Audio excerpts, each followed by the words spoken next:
we couldn't like converse, but I have him on huddle here. So hopefully, can you hear me? I can hear you now. Bet. All right. Yeah. Yeah. So, all right. So we can both talk to y'all. We can both talk to y'all. I'm already live now, so you can just converse with the chat through here because they can hear you on the microphone speaking through my MacBook. Okay. Okay. So we got four segments. We got the heat check, we got a top trade setup, smart money moves, and then capper facts. And that's what we're gonna break down one of the myths about trading. And then in between all of that, you can throw in your 2 cents from the the fundamental standpoint. Okay. But before we get started, did you have any like major headlines you wanted to touch on for the chat? Well, the major headlines is what we've been communicating about is the United States, the U.S. Treasuries, which is our debt. They're coming into a huge issue because trillions of dollars of it is come due this year, and they can't find any buyers. Matter of fact, their top holders, China and Japan, are selling it and not buying it.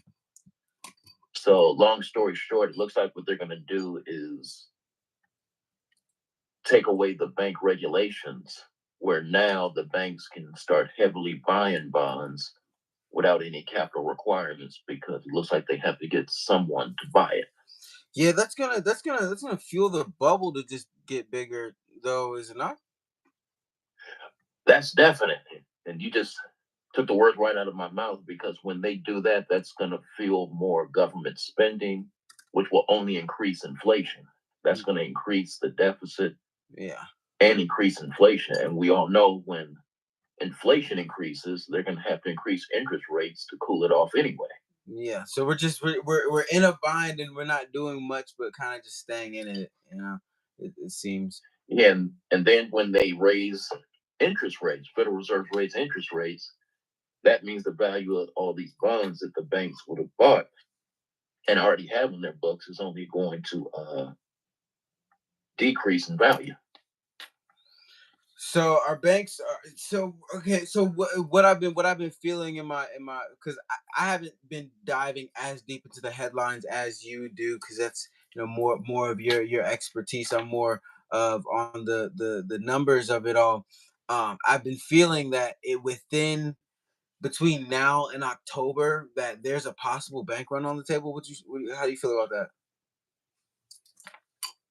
That is a huge possibility. I'd say almost definite Okay, because that's the G20 summit meeting is going to be November of this year. Now, Europe already said they want their digital currency to be launched and running by October of this year, the latest. And I definitely think they want to see it up and running before that G20 summit meeting. yeah, most likely. And I'd imagine so. yes, and if Europe is going to have their digital money running by that time, I figure that the United States and other countries want theirs running probably by that time, if not a little bit sooner or later, but I would say right around that time to be as precise as possible. Yeah, yeah. I'd imagine that as well. Now, markets are reacting to a lot of current news in slightly volatile ways. The U.S. dollar is at as low as almost as low as it's been since I think 2022. Let me look at my chart. Yeah, the US dollar, yeah, that's why pretty much daily I want to put out where is the US dollars right now. And most of the time it's down at least by 0.5 to 0.7%. It's taking a beating. Yeah. Let me see. Let me look at my weekly chart. Oh yeah. Oh yeah. We're looking at March 2022 lows right now.